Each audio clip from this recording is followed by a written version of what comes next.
ஒரு நாளாவது இன்னைக்கு எத்தனையோ பெண்கள் தெரியாத்தனமாக இரவேல குடும்பம் நடத்திவிட்டு குளிப்பு கடமையான நேரத்தில் அடுத்த நாள் நுகர்வில் அசருமில்ல 4 மணி வரை வீட்டு வேலை எல்லாம் முடிச்சுட்டு 4:30 தான் குளிக்கிறாங்க. சில ஏரியாக்கள் தெரியாது பாவம்.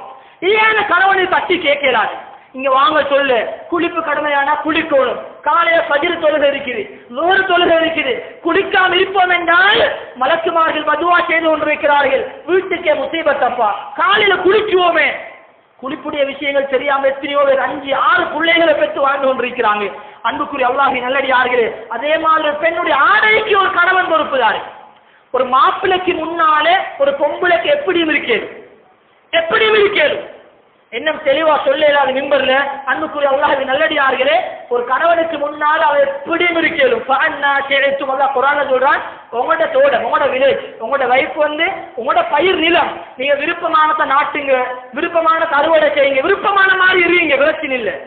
ஆனால் வெளியில் ஆக்களோட, பக்கத்து வீட்டாக்களோட, மீன் விற்கிறவங்களோட, வீட்டுக்கு வாழறவங்களோட, மச்சனோட அவங்களோட முன்னுக்கு எப்படி இருக்க வேணும், எப்படி உடுப்புடுக்க வேணும், கடைக்கு போகணும் எப்படி போக வேணும். ஒரு கணவன் வெட்கப்படணும். எனக்கு காட்ட வேண்டிய அழக எங்கட மனைவி அழகா ட்ரெஸ் பண்ணி அழகா மேக்கப் பண்ணி ரோட்ல போறாண்டா நான் ஆம்பளை இல்லைன்றது ஒரு மாப்பிள்ளை நினைக்கும். ஒரு எங்கட மனைவி அவட திறமைய எனக்கு மட்டும்தான் காட்ட வேணும். அவட திறமைகளை, அவட உடம்பு, அவட எல்லா விதமான திறமைகளையும் ஹலாலான எனக்கு மட்டும் நான் காட்ட வேண்டும் என்றால் அன்பாக நடந்து கொள்ளணும், பாசமாக நடந்து கொள்ளணும். ஒரு பொம்பளை கிட்ட அழகா உடுங்கன்னு சொன்னாலும் என்னத்துக்கு அப்பா அழகா உடுக்குற, நீங்க பார்த்தா போதுமே, வேற ரோட்ல போறவங்க என்ன பார்க்க வேண்டிய அவசியம் இல்லையே, நீங்க தானே என்ன முடிச்சீங்க, எங்கடமா அப்ப உங்களுக்கு தானே அழகா முடிச்சு கொடுத்தாரு, எனக்கு நீங்க போதும் அப்பா, நீங்க கண்ணுக்கு நிரப்பமாப்பா, கல்விக்கு நிரப்பமா இருக்கிறீங்கப்பா, இதுக்கு மேல ஒன்றும் தேவையில்லை. ஒரு பொம்பளை, ஒரு பெண் இப்படி சொல்லணும். அன்புக்குரியவர்களே, ஒரு மனைவியில திறமைகளை கணவனுக்கு முன்னால மட்டும் காட்ட வேண்டும். அன்புக்குரிய அல்லாஹ்வின் நல்லடியார்களே, அதே நேரம் என் மனைவி ஓய்வு நேரங்கள்ல எங்க போறா, எங்க வாரா, யாரோட பேசுறா, எங்களோட வீட்டுக்கு யாரு வாராங்க, என்னென்ன பெண்களோட தொடர்பாக இருக்கிறா. இன்றைக்கு பேங்க் சிஸ்டம் எத்தனையோ பேர்கள்ல இன்றைக்கு அந்த சீட்டு இந்த சீட், நிறைய கிராமங்கள்ல நிறைய தூர ஏரியாக்கள் வீடு வீடா வாராங்க. அவங்களுக்கு நல்லா தெரியும் ஆண்கள் இல்லாத நேரம் எப்ப வீடுகள்ல பெண்களை மசூரா பண்ணி அவங்களோட டீமை உருவாக்கி அவங்களோட தலைவராக வச்சு அல்லாஹுக்கு பதில் ஷரியா, ஷரியத்திற்கு சரியான வழிகாட்டுதல் இருக்கிறா, இதுல வட்டி சம்பந்தப்படுகிறா, இது பிழையா, என்ன பொம்பளை இறந்தக்கம் போக என்று கூட சில கணவன்மாருக்கு தெரியாம இருக்குது. நிறைய கள்ள தொடர்புகள். சென்ற கிழமை கூட அன்புக்குரியவர்களே, எனக்கு தெரிஞ்ச ஒரு நண்பனுடைய வீட்டுல அவங்களோட தாத்தட மகனுக்கு கல்யாணம் பேசி நாளைக்கு கல்யாணம், சனிக்கிழமை கல்யாணம், வியாழக்கிழமை நைட்ல போன் வேறத்தரோட இருக்கிறது. அல்லாஹ் அக்பர். குடும்பத்துல மச்சனோட பிரச்சனை இல்ல. ஆனா சொல்ற பாருங்க பாப்போம், ஒரு ஆலிமுக்கு பேசப்பட்ட நிறுவனம் கார்டு அடிச்சு கல்யாணத்துக்கு எல்லாம் சொல்லி ஹோல புக் பண்ணி நாளைக்கு விடிஞ்சா கல்யாணம், முந்தின நைட்ல வருகிறது கல்யாணம் வேறொருத்தரோட முடிஞ்சு. எங்க இருக்கிறோம் நாம? 2 புள்ளையோட உம்மா போறா, 5 புள்ளையோட உம்மா போறா, இன்னும் ஒரு இடத்துல தாத்தவும் தங்க, அதாவது நானோட கொஞ்சாதையும் தம்பியோட கொஞ்சாதையும் மன்னிச்சு கொள்ளுங்கோ, கவலையோட சொல்றேன் அன்புக்குரியவர்களே, அவங்க 2 பேரும் வெளியில வைத்திருக்கிற நேரம் நானோட கொஞ்சாதையும் கூட போன தம்பியோட கொஞ்சாதையும் அல்லாஹ் மன்னிக்கோனும் நிர்வாணமாக அந்நியர்களோடு ஒரு ரூமிலே இருந்த சரித்திரங்கள் கிராமங்கள் இருக்கு. ஏராளம் சகோதரர்களே தெரியாம இருக்கிறோம், எங்க போய் கொண்டிருக்கிறோம், இதுக்கு யார் பதில் சொல்றது? அன்புடைய அல்லாஹ்வின் நல்லடியார்களே, அது மட்டுமே பெண்களுடைய விஷயத்துல மிச்சம் கவனமாக இருக்க வேண்டும். டெலிபோன் பாதிக்கிறாங்களா, பிரச்சனை இல்லை, யாரோட பேசுறாங்க, எப்படி பேசுறாங்க, நான் இல்லாத தொடர்புகள் எப்படி இருக்குது? அன்புடைய அல்லாஹ்வின் நல்லடியார்களே, இப்படியான பொறுப்புகள் இல்லாத கணவன்மார்களாக நாங்கள் வாழக்கூடாது. பெண்கள் பாவம், உண்மையிலே பெண்கள் பாவம், அவர்களை நல்ல முறையில் வழிநடத்தணும். ஒரு பெண் எவ்வளவு கஷ்டப்படுறா தெரியுமா? ஒரு பொம்புல எவ்வளவு கஷ்டப்படுறா தெரியுமா? தன்னை உடம்ப தியாகம் செய்யறா, நேரங்களை தியாகம் செய்யறா. உதாரணமா பாருங்க, கற்பிணி காலம் ஒரு விதமான கஷ்டம், கற்பிணி காலம் ஒரு விதமான சோதனை கஷ்டம்.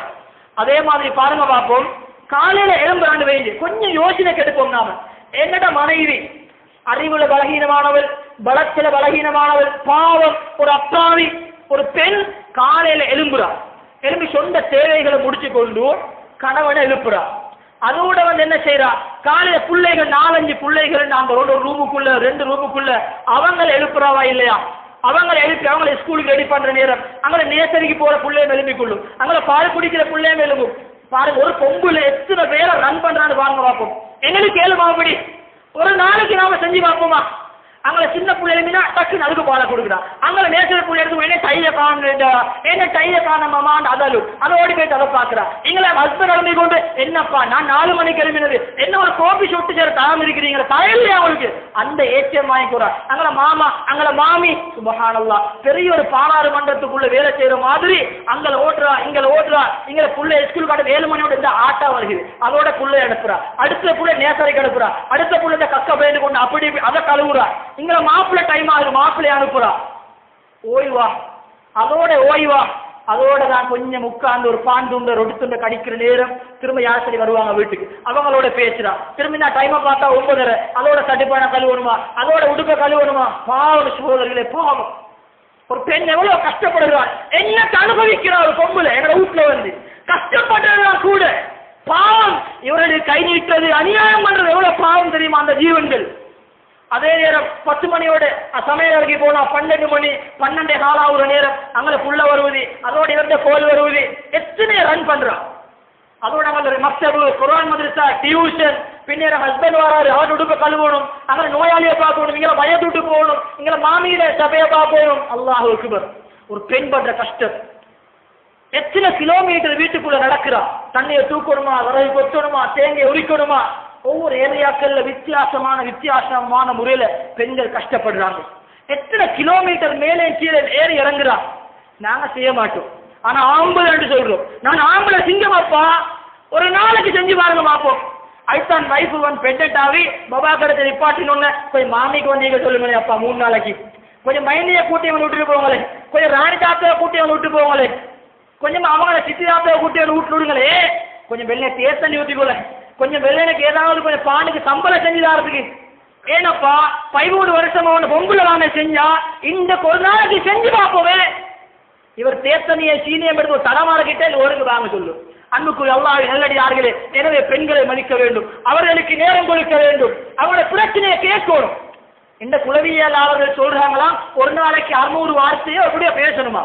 அப்ப அந்த கொத்தர் சொல்றாரு, அவரு பொம்புல 600 வார்த்தை பேசணும்னா மாமியோட விட்டுட்டு போங்க, 600 வார்த்தையில் 6000 வார்த்தை மாமி பேசுவாங்க. அல்லாஹ் அக்பர். ஒரு பெண் ஒரு நாளைக்கு 600 வார்த்தை கட்டாயம் பேசணுமா. உளவியலாகவே சொல்றாங்க, இல்லைன்னா மானசீக மோசமா போய்த்துருமா. அப்ப ஒருத்தர் சொல்றீங்கிறார், ஒண்ணு யோசிக்க எங்க ரொம்ப வீட்டுல விட்டுட்டு போனா எங்களோட மாமி சரியா கவனிச்சு கொள்வாங்க. அல்லாஹ் அக்பர். அன்புக்கு அல்லாஹ் நல்லடியார்களே, காலையில ஒரு நிறைய வேலையில செஞ்சு போட்டு ஓடிச்சிருக்கிறார். நாங்களும் வேலையை போயிட்டு வந்து என்னப்பா ஏன் டயர்டா இருக்கிறீங்க, ஒரு நாள் என்னோட மனைவி அப்பா என்னோட பொம்புல வெக்கப்பட அவசியம் இல்லை. ஒரு நாள் தலைவலியா இருக்கிறா, கொஞ்சம் தலையை பிடிச்சிருவோமே, கொஞ்சம் பாவை பூச்சிடுவோமே. நாம யோசிக்கணும், எங்கட உடம்புக்கு என்னென்ன உணர்ச்சி பூர்வமான சுகத்தை ஒரு பெண்ணிடத்திலிருந்து எதிர்பார்க்கிறோமோ இதை விட ஒரு பெண் எதிர்பார்ப்பார். நாம கொடுக்கிறோமா?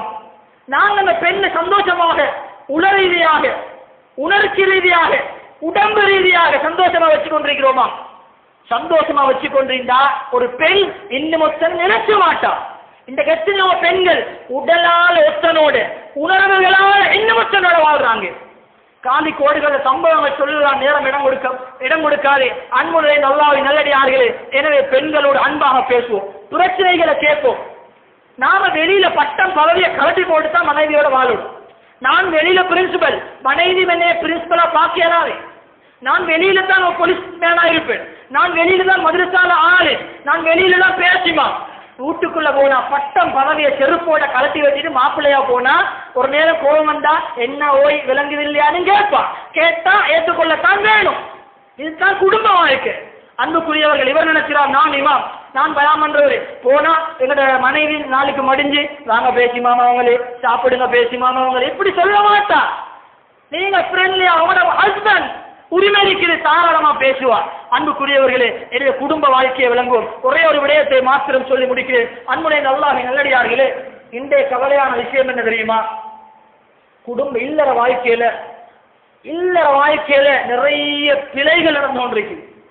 புதுசாக புதுசாக இந்த கல்யாணம் நடக்கிற பொடியமார பாருங்க, எங்கட வாலிபரை பாருங்க, ஒரு காலம் கல்யாணம் முடிஞ்சோன்ன புதிய மாப்பிள்ளைன்னு வீட்டுக்குள்ள போட்டு அடைச்சி வச்சுவாங்க. நல்ல புட்டெல்லாம் கொடுத்து, நல்ல நாட்டுக்கோழி முட்டையெல்லாம் கொடுத்து, புது மாப்பிள்ளைப்பா பள்ளி கூட அனுப்ப மாட்டாங்க சில வீட்டுல. அது தவறு. நான் சொல்றேன் என்னன்னா, பாருங்க, புது மாப்பிள்ளைண்டா இவ்வளவு காலம் ஹராத்தை பிடிக்காம, ஹராத்தை பார்க்காம, ஹராத்தை அனுபவிக்காம ஏன் மாலுக்கு ஒரு மருமான் வந்திருக்கிறார், 2 பேரும் நல்லா அனுபவிக்கட்டுமே. 2 பேரும் மாஷா அல்லாஹ் நிறைய காலம் எதிர்பார்ப்புக்கு பின்னாலே ஒரு கல்யாணம் நடந்திருக்கு. வீட்டுல போட்டு அடைச்சி, புதிய மாப்பிள்ளைப்பா, புதிய மாப்பிள்ளை, அவர் வெளியே வரல, சும்மா அவர் அப்படி உள்ளுக்கு அடைச்சி வச்ச மாதிரி. இன்றைய பாருங்க பார்ப்போம். இன்றைய பாருங்க அன்புக்குரியவர்களே, கல்யாணம் நடக்குது. வேணும்னா ஒரு நாளைக்கு தான் மாப்பிள்ளை கஷ்டப்பட்டு வீட்டுக்குள்ள இருப்பார். 2வது நாள் 3வது நாள் பழையபடி மாப்பிள்ளை பஜார்ல நவத்திரிகிட்ட கேட்டு, நீங்க வாங்கப்பா செல்ல, நேற்று தானே நீங்க கல்யாணம் முடிச்சீங்க, எவ்வளவு வாழ்க்கை ஹாப்பியா சந்தோஷமா உங்களே நம்பி வந்த மனைவியோட பேசி எவ்வளவு நேரத்தை கொடுங்களே. ஹஜ்ரத் என்ன கல்யாணம் ஹஜ்ரத், கல்யாணமும் கத்திரிக்காய் ஹஜ்ரத், சொல்லாய் சொன்ன வார்த்தை. அவர் சொல்றார், கல்யாணம் ஹஜ்ரத், இது வீட்டுக்கு முடிச்ச கல்யாணம் ஹஜ்ரத், இது உண்மை அவசரத்துக்கு முடிச்சது, இது தாத்தமாட்ட கரைச்சலுக்கு முடிச்சது. ஏன் ஃபைல் நடந்திருக்குதா, அதனால ஊரு காட்டுற எல்லாரும் கேட்கிறேன், என்னப்பா கல்யாணம் முடிக்கலையா, அதனால முடிச்சது ஹஜ்ரத். கல்யாணம் முடிச்சு என்னெல்லாம் செய்யணுமோ அதெல்லாம் எப்பயோ செஞ்சாச்சு ஹஜ்ரத். இதுல என்ன வித்தியாசம் இருக்கு? நவுது பில்லாஹி மின்ஹு. இன்றைக்கு வாலிபர்கள் பேசுகிறார்கள், குடும்ப வாழ்க்கையை திருப்தி கிடையாது. பாவம் இல்லையா? ஒரு பெண்ணுடைய சைடு நாங்க விளங்கப்படாதா? நீங்க 7 மணி நேரம் சிந்தனை செஞ்சு பாருங்க. புது மாப்பிள்ளைன்னு சொல்றா, சுபஹானல்லாஹ், எவ்வளவு இன்பமா வீட்டுக்குள்ள இருக்கணும். கூப்பிட்டு பலையில இழுத்தாலும் வரப்படாது, பலையில இழுத்தாலும் வரப்படாது. இந்த சர்வ சாதாரணமாக கல்யாணம் முடிச்சு 2 நாள்ல பஜார்ல இருந்து பொடியம்மார்ல இருந்து கலாட்டா பண்றா, 1 மணி 2 மணிக்கு கூட்டி போறா. இவருக்கு என்ன கொஞ்சாதி, இவருக்கு என்னத்துக்கு ஒரு குடும்பம், இவர் வீட்டு கொஞ்சாதியை பார்ப்பாரா, பெய பார்ப்பாரா? அன்புக்குரிய அல்லாஹ் நல்லடியார்களே, இப்படித்தான் நிறைய இடங்கள்ல குடும்ப வாழ்க்கை இருக்குது. அதனால பெண்களுக்கும் உணர்வுகள் இருக்கிறது, பெண்ணுக்கும் உணர்வு இருக்குது. இதை மதிக்கல் என்றால் எங்கிருந்தெல்லாம் உணர்வுகள் அவங்களுக்கு தேவைப்படுமோ தேடி பேசிடுவாங்க. நாம பாசமா பேசல, முகத்துல பாயிரோம் என்றால், அவங்கள கணக்கெடுக்காம இருப்போம் என்றால் அவங்க பேசிடுவாங்க. அன்புள்ள அல்லாஹ்வின் நல்லடியார்களே, நாம ஒழுங்கா பேசல, அவங்களோட பண்பாடாக நடந்து கொள்ளல, சும்மா ரோட்ல போறவன் சும்மா இப்படியே தான் இருக்கிறான். சும்மா வார போஸ்ட்மேன் மிக்க வாரவர், என்ன தாத்தா ஒரு மாதிரியா இருக்கிறீங்க, ஒரு நாளும் இப்படி இருக்க மாட்டீங்கல்ல தாத்தா, இன்றைக்கு சௌதமா இருக்கிறீங்க. இந்த ஒரு வார்த்தை தோணும் சோதனைகளே சைத்தானுக்கு, இந்த ஒரு வார்த்தை தோணும். இந்த ஒரு வார்த்தையால பழிபோட எத்தனையோ பெண்களுடைய வரலாறு இருக்குது. அவ யோசிப்பா தனிமையில, அட மீன் விற்க வார இவருக்கு இவ்வளவு கவலையா, என்ன பத்தி ஏன் மாப்பிள்ளைக்கு இவ்வளவு கவலை இல்லை, இவ்வளவு டெலிபோன் அடிக்கிறார் இல்ல, சும்மா மீன் விற்கிறவர் கூட எனக்கு இருக்கிற நோயை கண்டுபிடிச்சிட்டார் பாருங்களேன், என்னோட இருக்கிறவருக்கே விளையங்கல்ல, அவருக்கு இவ்வளவு கவலையா, பாவம் என்ன. இப்ப 2 நாளைக்கு மீன் விற்கிறவன் யோசனை தான் போகும். இன்னொரு நாளைக்கு தாத்தா இப்ப எப்படி மருந்து எடுத்தீங்களா, நல்லவா, ஓன் தம்பி நல்லம், இந்த ஒரு வார்த்தை போதும். அன்புடைய அல்லாஹ்வின் நல்லடியார்களே, எனவே மனைவிமார்கள் என்பவர்கள், பெண்கள் என்பவர்கள் அமானிதம், அவர்களை கை நீட்டி அடிக்க கூடாது, அவர்களோடு அன்பாக நடந்து கொள்ள வேண்டும், பண்பாக நடந்து கொள்ள வேண்டும். ஒரே ஒரு விடயம், நாங்க மனைவியோடு எப்படி நடந்து கொள்றோமோ இதே போன்றுதான் எங்களுடைய குழந்தைகள் நாளைக்கு பேசி அவங்களோட வாழ்க்கையை ஆரம்பிப்பான். ஏண்ட பிள்ளைக்கு உண்மையான குரு யாரு தெரியுமா? நேசரிக்கு போயிட்டு தான் ஃபரீதா டீச்சரை பார்க்கணும், நேசரிக்கு போயிட்டு தான் சித்தி பாத்திமா டீச்சரை பார்க்கணும். அதுக்கு முன்னால ஏன் 2 வயசு புள்ளைக்கு உண்மையான குரு யாருன்னா நாங்க தான். ஒரு புள்ள பேச ஏழட்டி புள்ளைக்கு விளங்குது, ஏன்னா வாப்பா கோவம் வந்தா எப்படி எக்ஸ்டன் கொடுக்குறார், ஏன்னா உண்மை கோவம் வந்தா எப்படி, ஏன்னா வாப்பா கோவம் வந்தா எங்க பியாங்கோப்ப எங்க போகுது, சட்டிப்பான் எங்க போகுது, இந்த புள்ள பாக்குது. ஒரு உண்மை கோவப்பட்டா உண்மை எப்படி நடந்து கொள்றா, வாப்பா கோவம் வந்தா, வாப்பா பயணம் போற நேரம் உண்மை எப்படி வழி அனுப்புறா, வாப்ப இல்லாத நேரத்துல உம்மா எப்படி நடந்து கொள்றா, உம்மா டெலிபோன்ல யாரோட பேசுறா, யாரோட இழிச்சுறா, இதெல்லாம் ஒரு 2 வயசு புள்ள கவனிக்குது. அப்ப இந்த புள்ளைக்கு உண்மை தான் தயார் செய்யறா, மகளே நல்லா பார்த்துக்கோ மகளே, இதே மாதிரி உங்களோட மாமி வீட்டுல வைத்து உங்களோட மாப்பிள்ளையோட இப்படித்தான் நடந்து கொள்ளணும் என்று உண்மை சொல்லாம சொல்லி கொடுக்குறா. நீங்க பாருங்க பாப்போம், எந்த இடத்துல உண்மை எப்படி இருப்பாவோ அதை அச்சோட்டா தான் புள்ள வந்திருக்கு. அது அச்சோட்டா ரோட்ல பழைய காலத்தாக்க சொல்லுவாங்க, உம்மா ரோட்ல பார்த்தா கொஞ்சாதிய மகளை வீட்டுல பார்க்க தேவையில்லையா, உம்மா ரோட்ல பார்த்தா மகளை வீட்டுல பார்க்க தேவையில்லை பழைய காலத்தில் இருப்பவங்க சொல்லுவாங்க. ஏனென்றா உம்மட ஒழுக்கத்தை வச்சு உம்மட வாழ்க்கையை வச்சு அவரோட மகளுடைய வளர்ச்சியை பார்க்கலாம். எனவே அன்புக்குரிய அல்லாஹ்வின் நல்லடியார்களே, அன்புக்குரிய சகோதரர்களே, கைப்பிடித்திருக்கிறோமா அவர்களுக்கு நாங்கள் பொறுப்புதாரிகள். அன்பாக நடந்து கொள்வோம். 7 மண்டா இப்ப 40 எக்ஸ்பயர் டேட் முடிஞ்சு, இப்ப பிளட்ல எக்ஸ்பயர் டேட் முடிஞ்சு, இப்ப 45-50 வருஷம், இப்ப நாங்க பக்குவமா இருப்போம். இப்ப நாம தொழுகையாளி, இப்ப நாம திக்ரு செய்யறோம், இப்ப நாம தாய், இப்ப நாம ஊர்ல நல்ல மனுஷன். ஆனா நாம தனிய ஒரு இடத்துல உட்கார்ந்தோண்டு யோசிப்போம், முடிச்ச காலம் எல்லாம் என் மனைவி என்னோட கண்குளிர்ச்சியா வாழ்ந்திருக்கிறாவா, ஒரு நாளாவது என் மனைவிக்கு நான் கை நீட்டி இருக்கிறேனா, என் மனைவி எத்தனை இடங்களில் கூட்டிக் கொண்டு வைத்திருக்கிறேன். சில பெண்கள் இருக்கிறாங்க நாட்டில என்ன கடலை கண்டில்லை, கடலை காணாத பெண்கள் எத்தனை பேர் இருக்கிறாங்க தெரியுமா? கடலை கண்டில்லை சகோதரர்களே. பெண்களை கூட்டிக் கொண்டு போகணும் வெளியில. இது நாங்க ஃப்ரெண்ட்ஸ்மாரோட ஒவ்வொரு பெருநாளுக்கு எல்லா இடமும் போறோம். பொம்பளை ஒரு கிஃப்ட் ஒன்று வாங்கி கொடுக்குறது, பொம்பளை ஒரு பயணம் கூட்டிக் கொண்டு போறது என்னோட வாழ்க்கையில இல்லாம இருக்குது. என்னோட வாழ்க்கையில பலகீனம்.